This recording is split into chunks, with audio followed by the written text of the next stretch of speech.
Sir Handel is very proud of his big sturdy wheels. They have broad tyres and hold well to the rails, but they are unusual.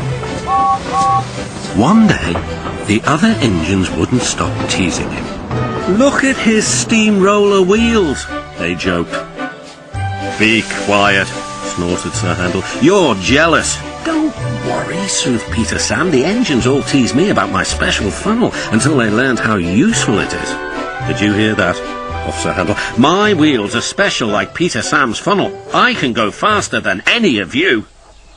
Skarloey had a plan to make Sir Handel see sense.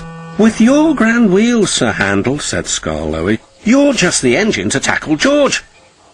"Who's George?" "That steamroller over there," replied Skarloey. "Listen." The steamroller was making rude remarks about the engines. "Railways are no good, turn them into roads. Pull them up, turn them into roads. Railways are no good, turn them into roads. Pull them up, turn them into roads." "Don't worry," said Sir Handel. "Leave him to me, I'll send him packing. George will soon get a run for his money."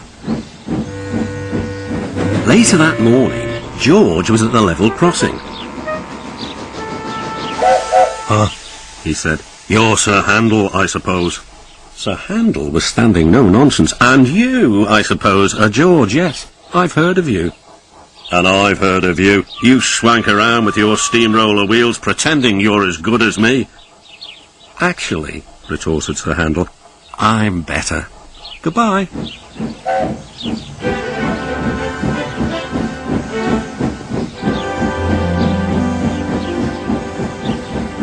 George chuffered on, fuming. Later that day, Sir Handel brought a special load down after the last train had gone. When he reached the road, he saw George trundling home. Sir Handel tried to attract his attention. "Beep, beep, beep."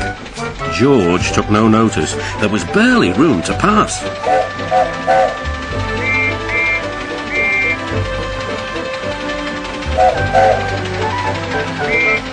Sir Handel was crossed.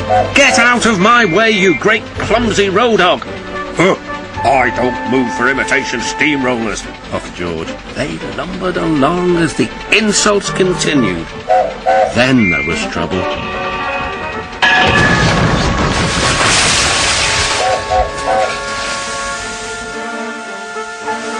"Oh!" cried Sir Handel.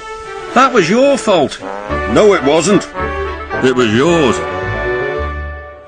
Everyone was arguing about who was to blame. "Hello, hello, hello," said a policeman ominously. "And what's going on here?" This made everyone stop arguing. They set to work clearing up the mess instead. Next day, the workmen put up a fence between the road and the railway. Then they went away, taking George with them. Sir Handel thought he had made George go away.